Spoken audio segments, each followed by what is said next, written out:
Baik, Assalamualaikum warahmatullahi wabarakatuh. Kita awali pertemuan kita pada hari ini dengan bacaan Bismillahirrahmanirrahim.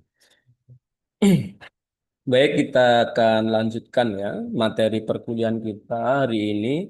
Kita akan mendiskusikan tentang alternatif penyelesaian sengketa melalui lembaga arbitrase.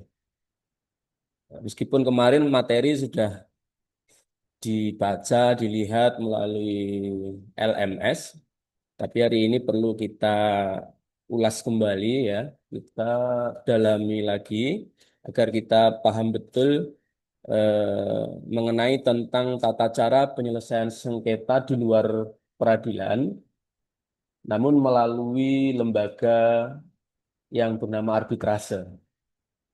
Kita kemarin sudah menyelesaikan pembahasan penyelesaian sengketa di luar peradilan melalui mediasi, ya, negosiasi, konsiliasi, penilaian ahli. Nah, hari ini termasuk diatur di dalam Undang-Undang Nomor 30 Tahun 99 tentang arbitrase dan alternatif penyelesaian sengketa. Lembaga arbitrase ini juga menjadi pilihan alternatif dalam menyelesaikan sebuah sengketa. Namun memang dalam penyelesaian arbitrase ini tidak semua perkara bisa diselesaikan melalui arbitrase. Ada syarat-syarat khusus. Nah, ini hari ini yang akan kita diskusikan bersama-sama. Sebelumnya kita akan melihat dulu definisi ya, pengertian apa sih arbitrase itu. Ya, tentu kita perlu memahami ya. Meskipun arbitrase ini sudah bukan barang baru ya, sudah sering kita mendengar penyelesaian arbitrase, tapi perlu kita tengok, kita cek apa sih definisi yuridis sebenarnya yang diberikan oleh undang-undang kita, yaitu Undang-Undang Nomor 30 Tahun 99 tentang arbitrase.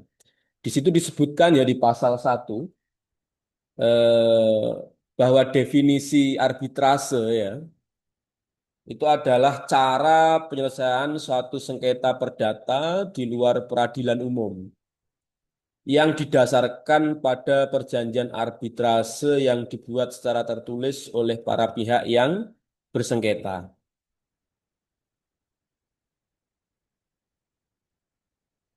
Kita lihat definisi ini biar kita tahu ya apa yang masuk kualifikasi atau definisi arbitrase itu. Jadi kalau kita lihat arbitrase ini penyelesaian sengketa di luar peradilan fix ya.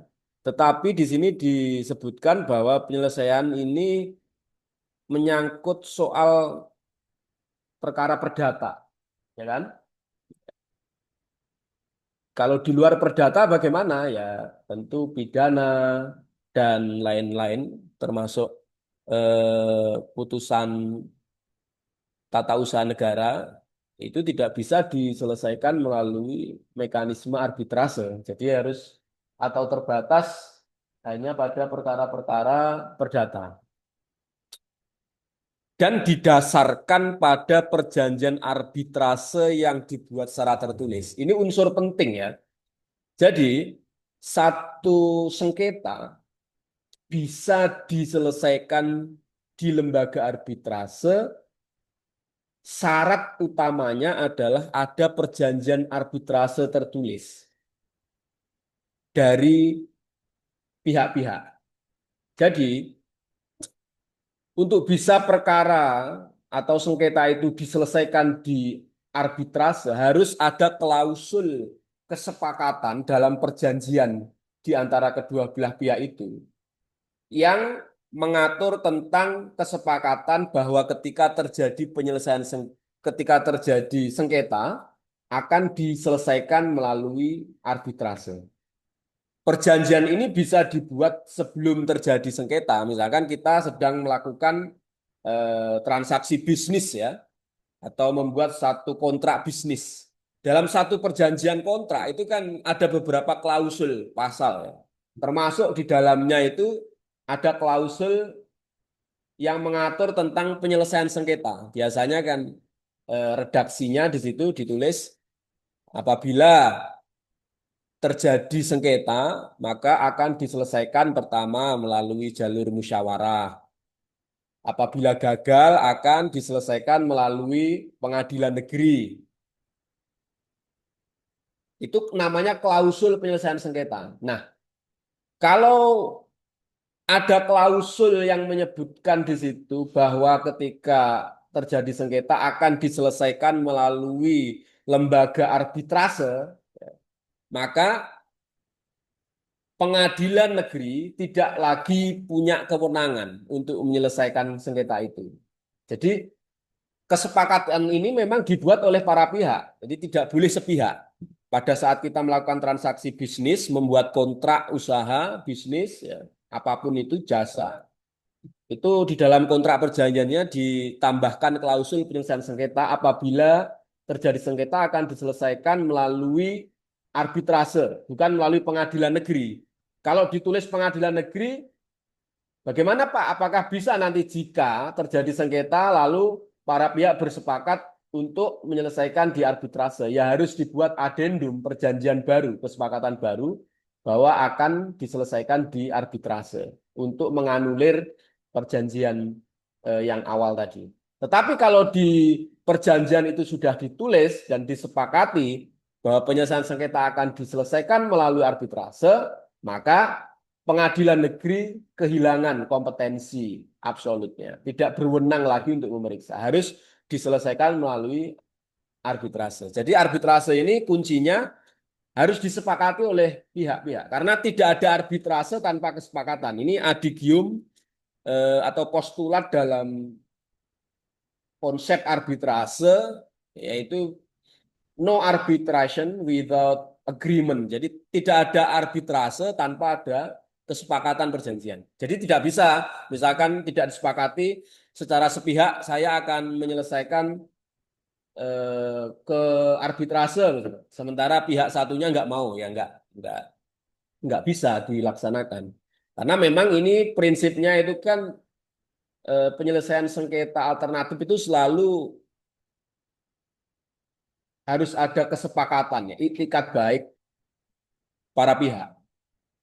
Seperti itu. Nah, oleh karena itu, untuk mengantisipasi, maka ketika memang sejak awal kita ingin menggunakan lembaga arbitrase dalam penyelesaian sengketa, maka pada saat kita membuat kontrak perjanjian di awal, itu harus disebutkan di klausul itu. Karena meskipun perjanjian arbitrase itu bisa dibuat pada saat ada sengketa atau terjadi sengketa, tetapi dalam prakteknya sulit itu disepakati. Namanya sudah bersengketa, berselisih, ketika kita harus membuat kesepakatan bersama untuk disepakati menyelesaikan di arbitrase itu susah. Makanya harus diantisipasi, namanya membuat kontrak bisnis, kontrak perjanjian itu semuanya harus diantisipasi sejak awal. Sehingga kontrak kita itu memiliki satu kepastian hukum yang jelas. Dan khusus untuk klausul penyelesaian sengketa ini di dalam perjanjian itu juga harus ditulis dengan bahasa yang terang benderang, jelas, tidak multitafsir. Misalkan masih ada contoh misalkan yang keliru. Contoh yang keliru begini, misalkan apabila terjadi sengketa akan diselesaikan melalui musyawarah mufakat. Apabila gagal akan diselesaikan melalui pengadilan negeri, garis miring arbitrase. Nah, ini kan tidak jelas. Arbitrase atau pengadilan negeri. Masalahnya kalau sudah ada klausul arbitrase di situ, pengadilan negeri pasti nggak mau meriksa gitu. Karena kompetensinya sudah hilang. Makanya ini harus betul diperhatikan bahwa kunci penyelesaian arbitrase itu hanya bisa dilakukan apabila ada perjanjian arbitrase yang telah disepakati. Lalu selanjutnya, ya sebenarnya tentang arbitrase atau model penyelesaian sengketa melalui arbitrase, melalui perwasitan itu di luar pengadilan itu sudah ada sejak lama ya di Indonesia itu. Bahkan dalam praktek dulu di dalam negara Hindia Belanda saat kita masih dijajah, baik itu dalam RBG maupun HIR itu sebenarnya sudah ada pengaturan tentang penyelesaian sengketa di luar pengadilan. Dan itu diperkuat juga di Undang-Undang Kekuasaan Kehakiman yang pertama tahun 70 yaitu mengakui tentang adanya peradilan melalui arbitrase itu diperbolehkan. Itu pengaturan sebelum Undang-Undang Arbitrase ya.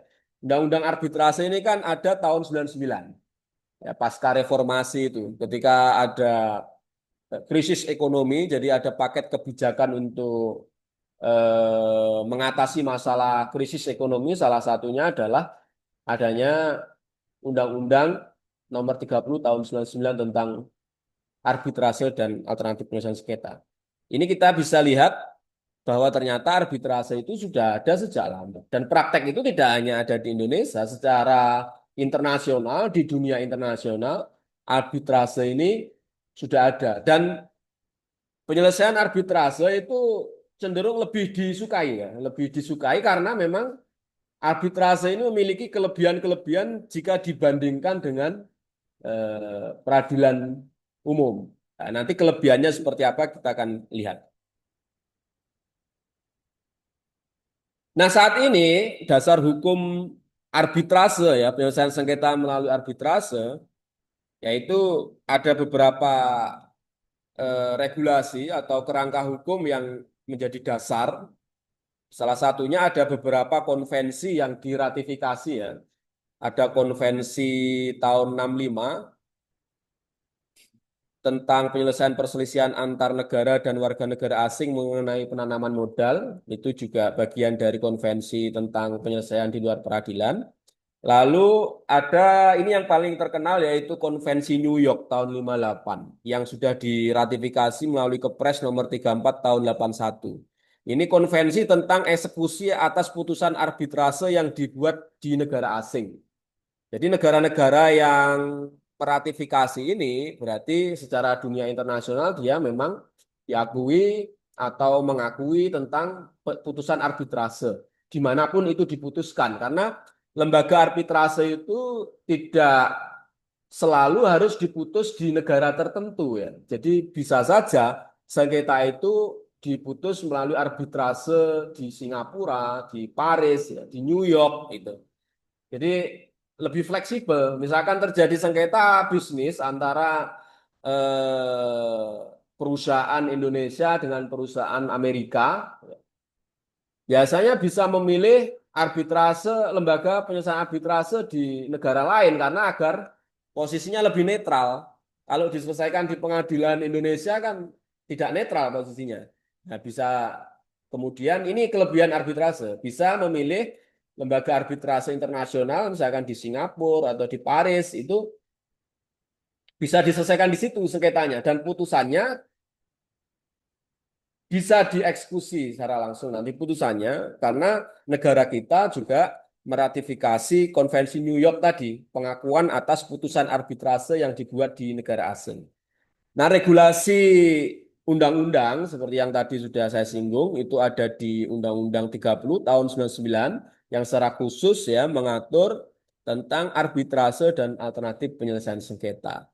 Lalu ada juga di dalam Undang-Undang tentang kekuasaan kehakiman di bab 12 ya pasal 58 59 di situ jelas kekuasaan kehakiman Mahkamah Agung mengakui adanya putusan arbitrase dan penyelesaian sengketa di luar pengadilan melalui arbitrase. Artinya semuanya sudah terintegrasi dan memang mengakui legitimasi atas penyelesaian sengketa di luar peradilan melalui arbitrase.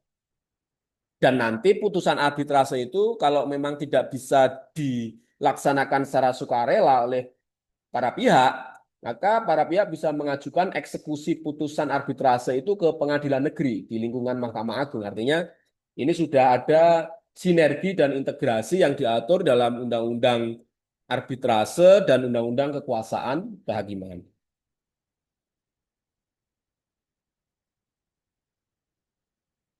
Selanjutnya adalah karakteristik ya terkait tentang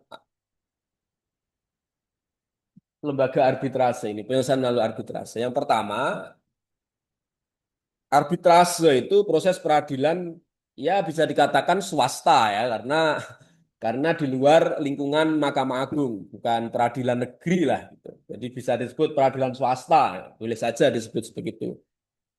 Dan dalam arbitrase ya, yang akan memutus, memeriksa dan memutus itu disebut bukan hakim tapi arbiter ya, hakim swasta namanya arbiter. Nah, kalau dalam peradilan umum yang memeriksa dan memutus adalah hakim, kalau dalam arbitrase yang memutus dan memeriksa, yang memeriksa dan memutus adalah disebut arbiter. Arbitrase karakteristiknya dimulai dengan perjanjian arbitrase tadi ya. Jadi harus ada perjanjian klausul, perjanjian kesepakatan para pihak bahwa perkaranya ketika terjadi sengketa akan diselesaikan melalui arbitrase. Karena kunci terbukanya untuk membuka kunci sengketa di arbitrase itu ya perjanjian arbitrase itu. Ada agreement atau kesepakatan penyelesaian sengketa melalui arbitrase. Perjanjian arbitrase ini mengenyampingkan kewenangan pengadilan negeri, pengadilan umum. Kalau sudah ada perjanjian arbitrase itu, maka pengadilan tidak lagi berwenang untuk mengadili sengketa tersebut. Karakteristik yang lain, para pihak ini berdasarkan perjanjian arbitrase berhak menentukan sendiri hukum acara arbitrasenya termasuk lembaga arbitrasenya ya. Nanti kita lihat beberapa lembaga arbitrase yang ada di Indonesia termasuk arbitrase internasional. Jadi boleh memilih mau diselesaikan di mana. Mau diselesaikan di Singapura boleh, di Paris boleh, di New York boleh, di Indonesia pun juga boleh. Putusan arbitrase ya, putusan arbitrase itu bersifat final dan mengikat, final and binding. Tidak bisa dilakukan upaya hukum lagi dan untuk permohonan eksekusinya bisa diajukan melalui pengadilan negeri.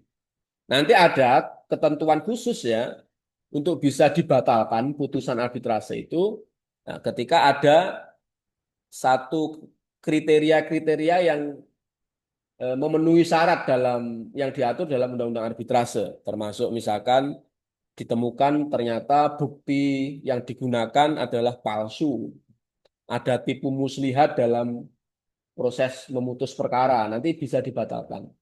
Kalau dibatalkan berarti harus diulang, ya kan? Kalau dibatalkan berarti kan harus diulang pemeriksaannya. Seperti itu. Tapi nanti kita akan lihat detailnya di akhir. Putusan yang seperti apa yang bisa diajukan pembatalan. Tapi pada prinsipnya putusan arbitrase itu bersifat final dan mengikat. Tidak ada upaya hukum banding, kasasi, maupun peninjauan kembali.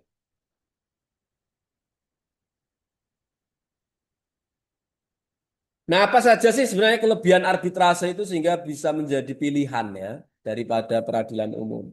Nah, memang peradilan ini memiliki beberapa karakteristik kelebihan yang kemudian ini dijadikan alasan khususnya mereka para pelaku bisnis ya, perusahaan-perusahaan untuk lebih menggunakan jalur ini daripada melalui pengadilan. Salah satunya adalah para pihak ini punya kesempatan memilih arbiter sesuai dengan kualifikasinya, keahliannya. Kalau di peradilan umum kita kan nggak bisa memilih majelis hakim ya, karena majelis hakim itu diputuskan oleh ketua pengadilan untuk menentukan formasi majelis hakim.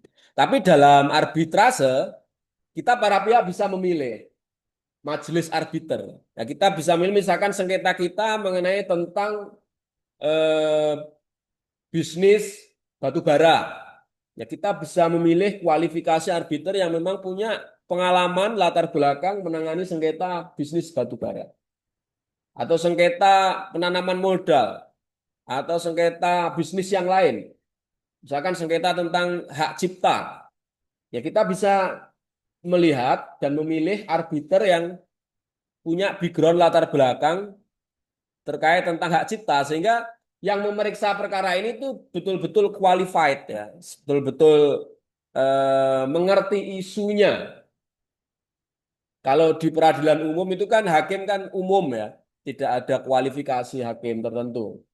Kecuali kalau perkara tipikor, anak itu ada perkara tertentu. Tapi kalau dalam sengketa bisnis, perdata, ya itu sifatnya kan umum. Tidak ada kualifikasi hakim yang punya kualifikasi kemampuan di bidang hakim misalnya di bidang bisnis perkapalan atau bisnis transportasi atau bisnis digital lainnya nggak ada. Tapi kalau di dalam arbitrase kita bisa memilih arbiter yang punya kualifikasi seperti itu.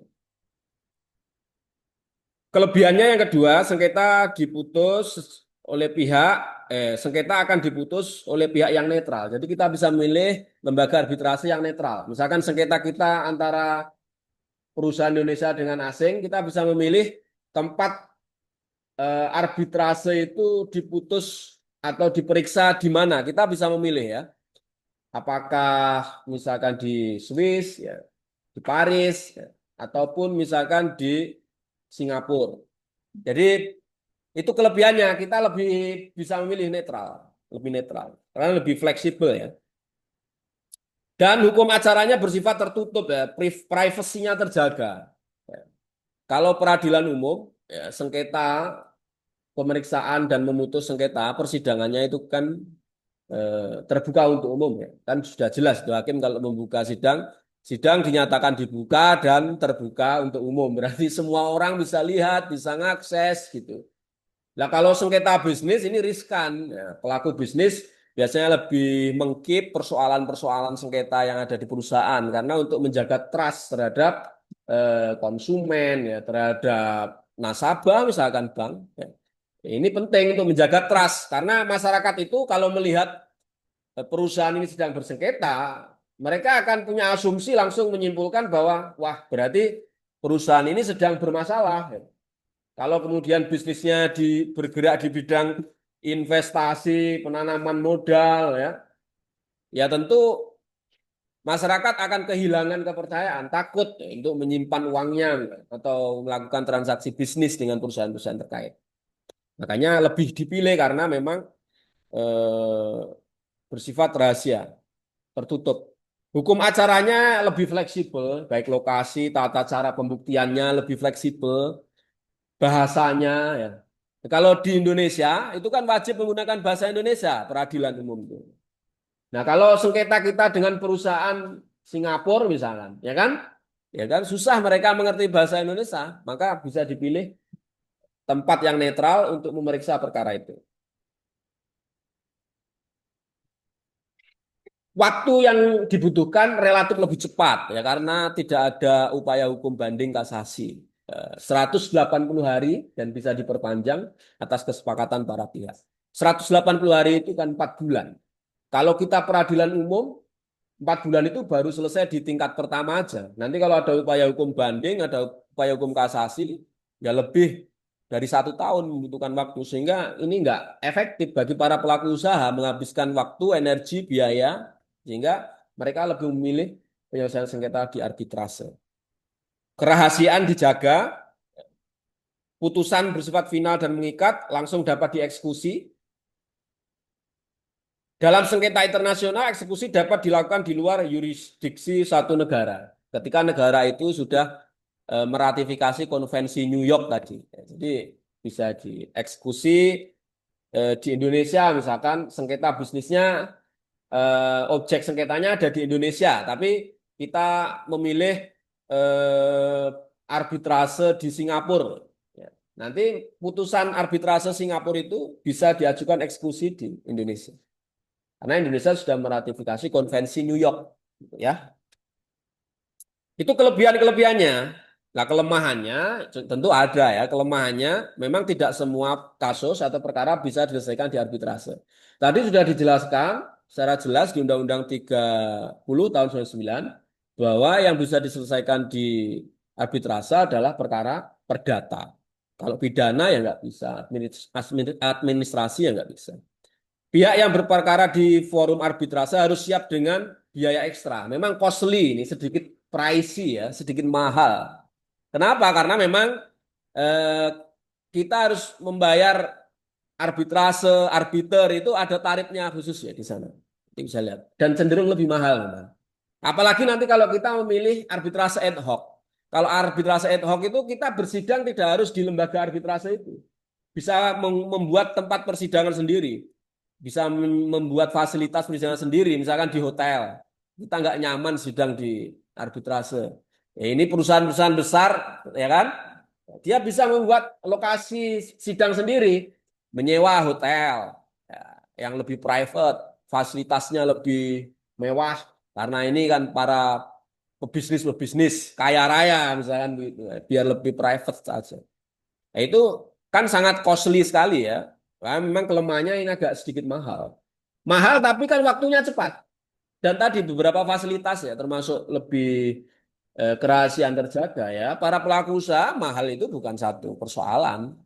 Tapi bagi kita memang kalau sengketanya hanya utang piutang yang senilai 100 juta, ya nggak usah di BANI atau badan arbitrase, cukup melalui alternatif yang lain seperti negosiasi, mediasi, ya kan, konsiliasi gitu. Jadi kalau nilai sengketanya itu ya di bawah 1 miliar, ya lebih baik menggunakan alternatif lain. Karena memang sangat costly ya itu. Nanti kan wah, arbiternya ada honornya sendiri. Kalau kita hakim kan gratis sudah dibayar negara kalau di peradilan umum kan. Ya, nanti ada sekretaris, ada penerjemah. Ya kan kita kalau sengketanya di Singapura butuh penerjemah juga kan. Butuh tempat juga menginap di sana, hotel di sana, transport ke Singapura. Tapi bagi pelaku bisnis itu bukan jadi soal. Tapi bagi kita masyarakat yang sengketanya kecil, ya tentu ini bukan pilihan yang tepat lah ya.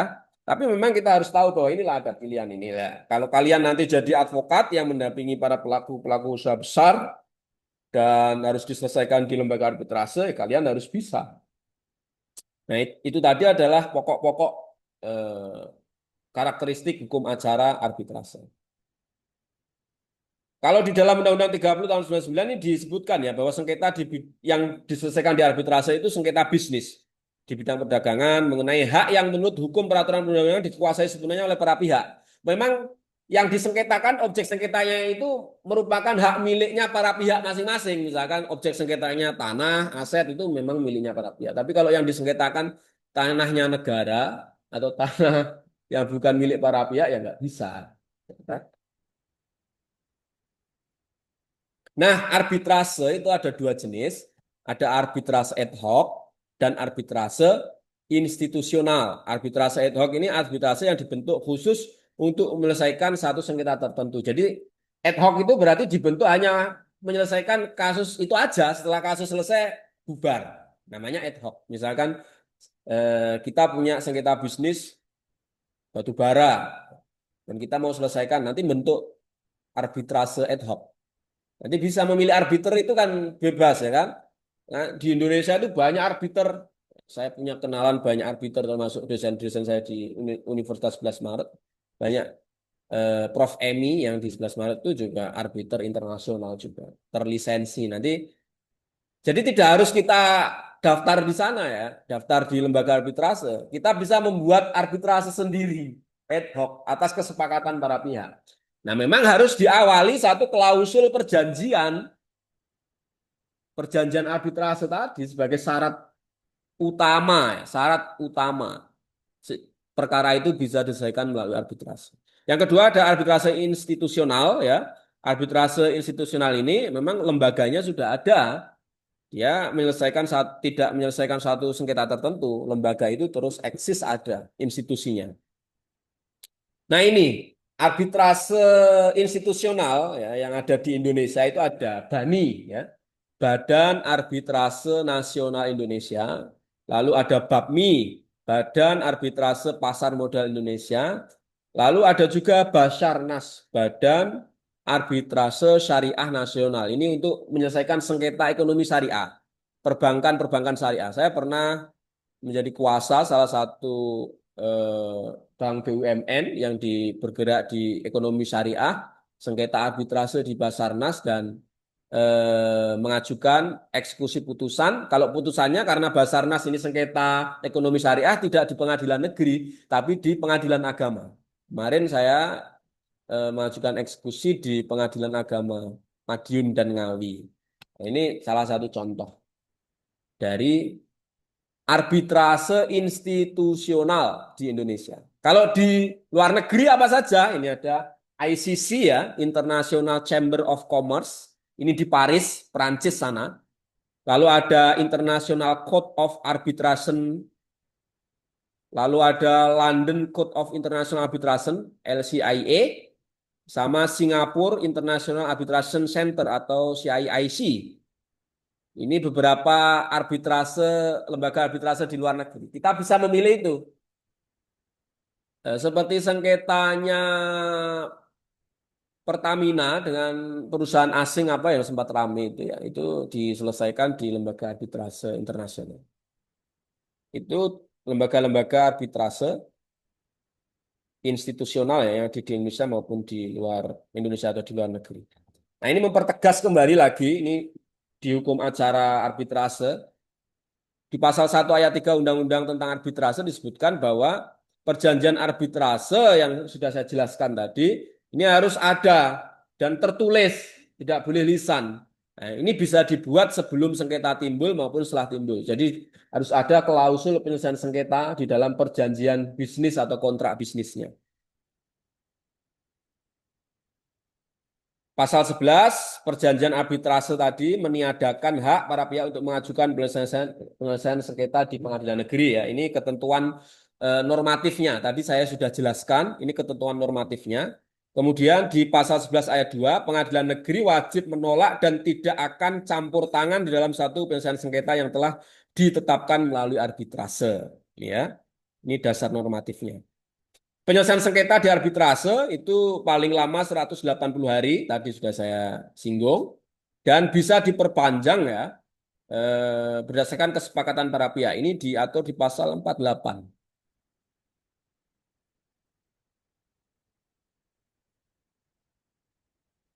Nah, putusan arbitrase diatur di pasal 55.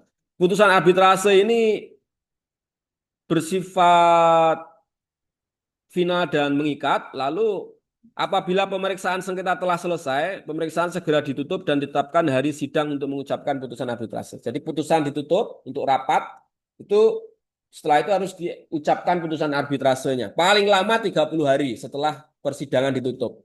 Lebih dari 30 hari tidak boleh ya. Nah, putusan pengadilan tadi, putusan arbitrase tadi, setelah diputus oleh arbiter, maka harus segera didaftarkan putusan itu ke pengadilan negeri. Ya, ini diatur di pasal 59 ayat 1. Jadi paling lama 30 hari terhitung sejak tanggal putusan diucapkan, ya, lembar asli atau salinan otentik putusan arbitrase diserahkan dan didaftarkan oleh arbiter atau kuasanya kepada pengadilan negeri. Jadi harus didaftarkan ya putusannya. Nah, putusan itu harus dilaksanakan secara sukarela oleh para pihak.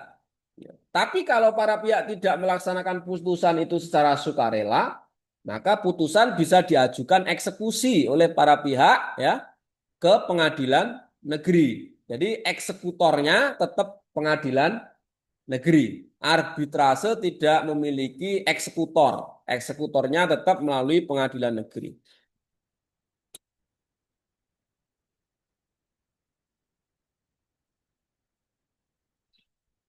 Pengadilan negeri ya wajib mengabulkan putusan eksekusi itu karena pengadilan negeri tidak boleh lagi memeriksa pokok perkara. Nggak boleh. Apapun isinya sudah dianggap benar, ya. Tetapi majelis melihat apakah putusannya ini nanti kalau dieksekusi akan bertentangan dengan kesusilaan dan ketertiban umum atau tidak. Tetapi selama ini kan namanya sengketa bisnis ya, eh, tentu jarang ya yang terlibat dengan kesusilaan atau ketertiban umum gitu. Karena kan sifatnya privat ya.